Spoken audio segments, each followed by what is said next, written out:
It began with one of the greatest stories of all time. One ring to rule them all, one ring to find them, one ring to bring them all, and in the darkness, bind them. This is Lord of the Rings. The task was formidable. You are going to be producing that video game? Are you kidding? This game has to be fun to play. It's all about the gameplay.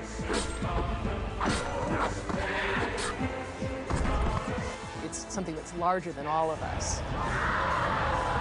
In the end, a group of developers would end up creating a game worthy of the name The Lord of the Rings.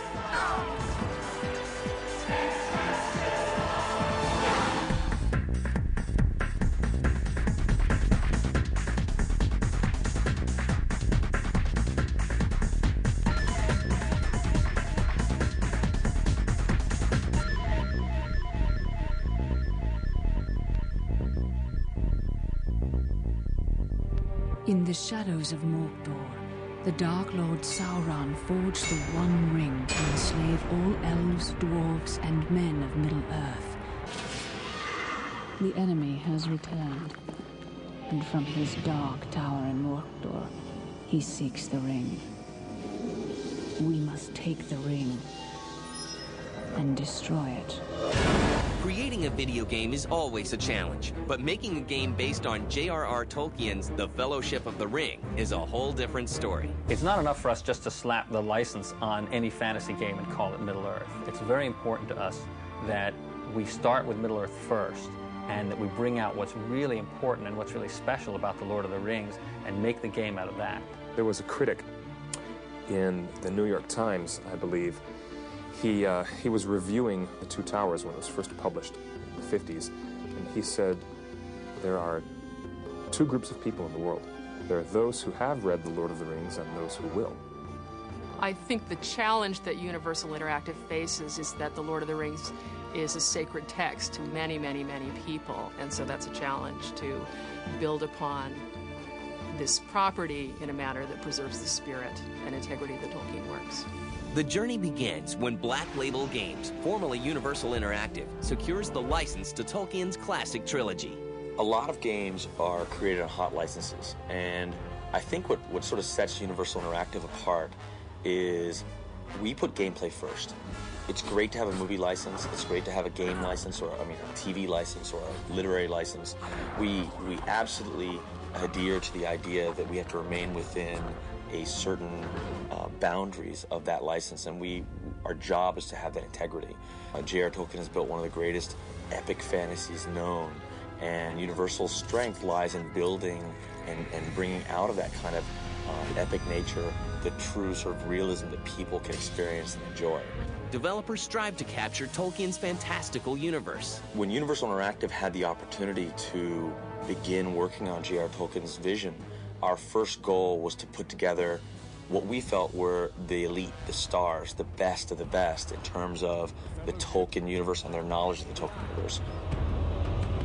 It's not an adaptation to another film or to another play or to, song cycle on an album. It's actually a real, strong, direct inroad right into the book itself. This is Lord of the Rings. For you to actually accept this chance to be an artist involved with doing Lord of the Rings, you are required to actually step up and make art far superior than you've ever done before. Our fans are experts. I mean, they know everything, and they will correct us when we're wrong, and they will be picking apart every portion of the game, and we know it. Given the opportunity with a blank slate to create a team here at Universal, I looked at something at a team of passionate Tolkien experts. They had to understand and know the universe inside and out. We weren't looking for people we had to teach the genre to. We were looking for people who had known the genre intimately enough that they could see how it could extend into the gaming area. Chris Taylor said to me, "You know what, Cliff, I think that they're looking for somebody who has a lot of Tolkien experience, who has a lot of academic background in this literary work, and I thought you might like to know that we've got the license to do the game." the video game. And I looked at him and I said, you? You are going to be producing that video game? Are you kidding? And I thought it was fantastic. Take heart, Frodo. We will do this together. We spent a lot of time exhaustively going through resumes to make sure that not only did they have an amazing background in game development, but they knew the J.R. Tolkien universe and that entire space by heart. Furthermore, we try to find people from different disciplines who also could combine their talents in a synergistic whole. We had people who were very experienced in the production side of things, we had people who were very experienced in the creative side of things, and also in the artistic side of things. One of the prerequisites to actually have the position here was that you literally had to be not only knowledgeable about the books, you actually had to be a fan of the books. I read The Lord of the Rings so often that my first copy has completely fallen apart from where. I've read it about a dozen times, and ever since we started working on this project, I read it continuously, and it's never lost its power to amaze me or the power to captivate me. I've been a Tolkien fan for about 35 years. It started back when I was in 3rd grade, when I actually had a teacher who inspired me. She wore a little button to school one day. It said Bilbo Baggins. Who was Bilbo Baggins? My mother was a high school English teacher and was reading the book because they had come out in paperback and it was all the rage at that time. And I was intimidated because it looked like an adult novel. But she said, well, it's basically a fairy tale and you like it. You have my thanks, Arwen Andumiel, and my love. I read The Hobbit when I was, I think in 6th grade. One of my concentrations in college was English literature. And my senior thesis was J.R. Tolkien versus C.S. Lewis. So it's pretty much been part of my life for at least as long as I can remember. You know, I've lost count. I have seriously lost count. I can count how many Dodgers games I've gone to on one hand, okay? But I cannot count how many times I've read The Lord of the Rings. A development team that's perfect for the job must be put together. I had an 8-hour interview, and I was basically bombarded by a group of fans, you know what I mean, who were really, they loved J.R. Tolkien, and they wanted to make sure that what I brought to the table actually, gave them that same sort of feeling. I think they have hired people that have a very deep love of the Tolkien works and are very knowledgeable about the unique qualities that make Tolkien so special. And in addition to that, they have been very open to keeping a dialogue going, because I think no one of us can claim to be an authority on it. It's something that's larger than all of us. Now that this dream team of game designers and Tolkien fans is assembled, the real work is about to begin.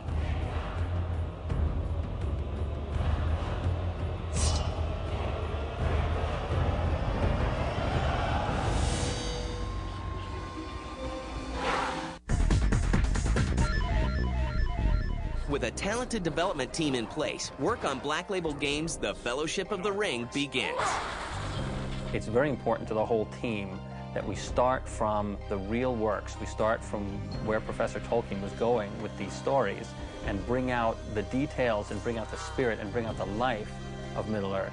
When you think about the numbers, over 100 million people have read and enjoyed this story, handed down from their parents, and they're handing it down to their kids. And all of these millions and millions of people are now going to enjoy the story in a whole brand new way, in a brand new visual, immediate way that they've never had the chance to enjoy before. Take care of yourself, Frodo, and bring back all the news you can. I'm writing a book about your adventure. We had to find a standard. We had to find the gold standard of Middle-earth. It will feel right, but not necessarily be exactly what everyone imagines, but be very, very close.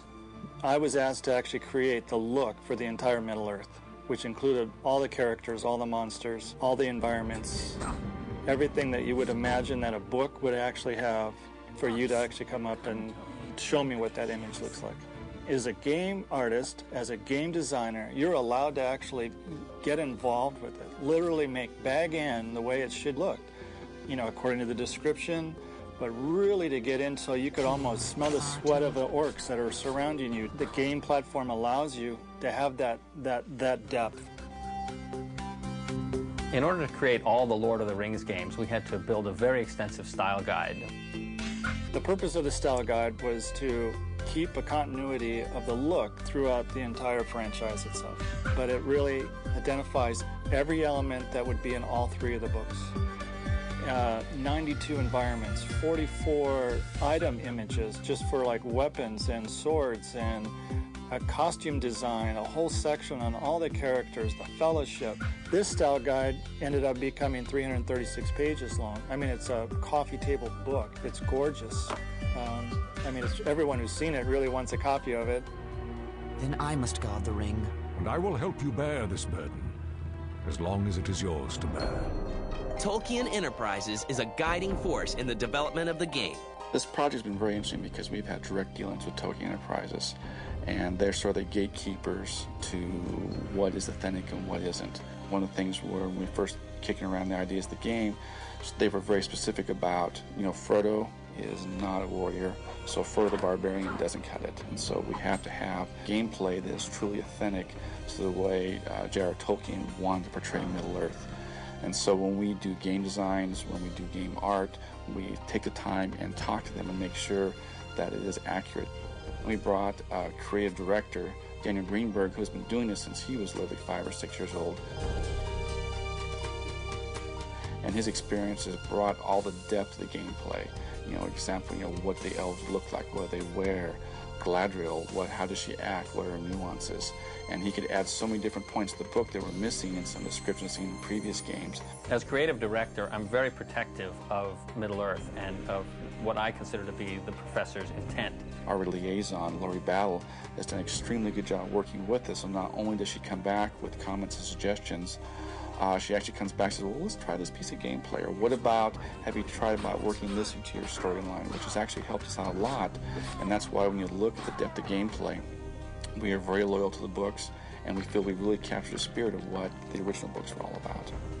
The contribution that I bring is placed. I really see the magic of Tolkien and the power and story in our present world, and that Tolkien gave us gifts and tools to imbue the real world. And that's a broader context that I see all of this playing out in. All the art that you see in this game, especially in the style guide, all had to be approved by the Tolkien Enterprise. So it's approved by our in-house group, then it goes to Daniel Greenberg, then it goes to the Tolkien Enterprise. Through their combined expertise, these artists recreate the world of Middle-earth in exacting detail, including the dreaded Mines of Moria. Where do we go? There is another path, the Mines of Moria. When I started creating Moria, I actually created it as if it was brand new, perfect, beautiful, with drapes and lighting and the reflection, everything was there. Then I went and destroyed it. I'm very excited about the artwork. It's really fun to see the lushness of the environment and also the iconography of Tolkien, the gate to Moria and the different elements coming to life. You really visualize what Middle-earth looks like. And I think the visualization during the gameplay is what we're doing. So you say, yeah, that's what I think, different parts of Moria look like. And I feel like when you do see Moria, you can still feel that. You feel that magnificence as if you've just come upon something that, you have never seen before and will never be built on this planet ever again. And yet with really the tools of computer animation and creativity put together, you're able to create these environments and worlds with depth and soot and smell and water, and it's magnificence. Great attention is also given to the creation of classic Tolkien characters. When I create, say, Legolas or Gandalf or Frodo, I'm down to his buttons, the fabric. If you zoomed into the high-res picture of Frodo, you will actually see his embroidery that he actually has on the brim of one of his pockets. One of the things when you make a game is you have to identification with the character you put on the screen. Being a third-person action-adventure, you look at Frodo, you look at Aragorn, you look at Gandalf as they're going through the world and says, can you identify with these characters? Can your control system, how you're playing the characters, make you feel like you're actually them? Or is it just like a 2D cutout you're moving around on the screen? And so it's all about conveying emotion to you feeling you being those characters. All the characters that I actually designed, they were designed from what was their drive, what was their motivation, who was Legolas. I wanted to make Legolas so that you were so fascinated by the man that you wanted to know where this elf came from, because he even looks different from all the other elves. It's like bringing that to the surface of who Legolas is. And it's almost that they start to tell you who they are. This title also gives gamers the opportunity to interact with characters found exclusively in the novels. Some of the opportunities I think that game players are going to find in playing our game is the opportunity to explore portions of the novels that were never made it to the screen. Hello, Frodo. Hello, Angelica. There are so many chapters that, for the sake of time, were cut in order to make a good movie. And we all know, having seen the movie, it's awesome. But when you look at the works of J.R.R. Tolkien, it is an epic novel. Ride on, Norolim Asfaloth. That effort we wanted to pay homage to.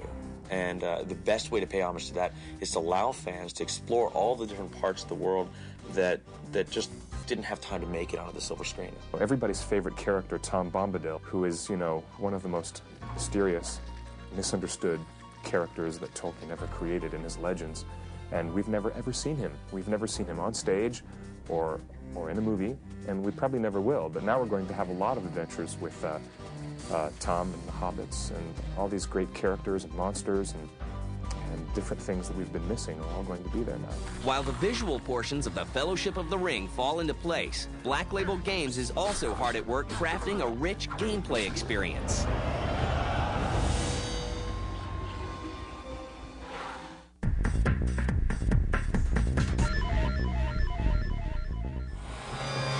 As the team behind Black Label Games' The Fellowship of the Ring recreates Middle-earth, they address the importance of gameplay. This game has to be fun to play. It's all about the gameplay. That's what we're going to emphasize more than anything else. One of the things that we wanted to attack in this game is giving the player an opportunity to experience Tolkien's world from more than just one perspective. So we've given the players an opportunity to play more than one character, and the characters themselves are very unique and distinct in their abilities. Obviously, the first game, Fellowship of the Ring, you're going to be playing Frodo, was the Hobbit. Yes, a amount of adventure and gameplay, but he's a sort of central character of the story, so you're allowed to play him through it. I will take the ring, though I do not know the way. Get away! Stay back! But where should we go? Towards danger, but not too rashly, nor too straight. We put Gandalf. I mean, everybody's wanted to be the wizard, the magician, to be able to cast the spells, to explore the depths of Moria.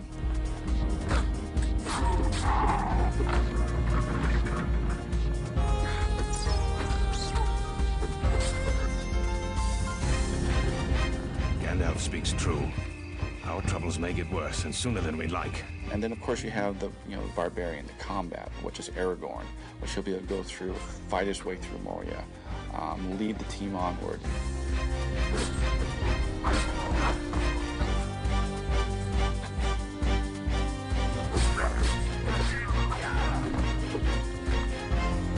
We want Gandalf's sections to be very different from Aragorn's, to be very different from Frodo's, and we want them to all bring out the unique nature of each of these characters. Frodo gets to do a lot of sneaking and a lot of stealth and thoughtful puzzle solving. Gandalf gets to do puzzle solving as well, but we add a whole component of spell use and of fighting and of ferreting out mysteries within Moria. And for Aragorn, we've added the most combat-oriented sections of the game of all, so the players will have a chance for a lot of action-adventure in addition to stealth and magical gameplay. The unique portion of the gameplay is that you need to master all three of these skills in order to move the gameplay forward. In certain sections, you need to think with your wits and not with your brawn. In other sections, you need to have a good combat eye. You need to understand how to attack different enemies and how to defeat multiple opponents. We've built a chronological timeline to show where certain adventures and episodes happen as the Fellowship of the Ring progresses, from the beginning to the end. This pace, we'll leave the Barrow Downs by The Fellowship of the Ring game is full of little surprises for Tolkien fans. We try to weave in aspects of the book that people might not expect to come out in gameplay. For instance, the way that we teach the player how to use the controls in a little tutorial section, we've actually adapted from the section of the book where Frodo's home is overrun by his unwanted neighbors. It's very easy to make a hack-and-slash combat game. We could have taken that route and delivered at least one aspect of what fans would have expected in the movies or in the games and the books. What we wanted to do was attack this from the opportunity to give players and the fans more than just that. While this game focuses on the first novel of the trilogy, the developers make sure they keep the next 2 books in mind. That leads on to the next 2 books with Two Towers and Return of the King, and so we're scripting their adventures of the Fellowship through those 2 books. It's like Saving Private Hobbit, I guess is the best way to look at it, where you have, you know, the experience of being there, and I think that's what people want to see. They want to be part of it. Black Label Games ships The Fellowship of the Ring in late 2002 for the PlayStation 2, Xbox, PC, and Game Boy Advance. Tolkien fans and gamers alike are treated to one of the most anticipated Tolkien games ever made.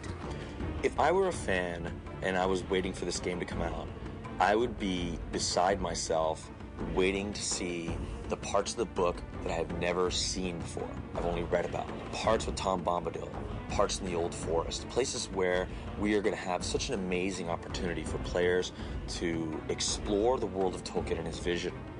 Then we made it. But we needed you, Gandalf.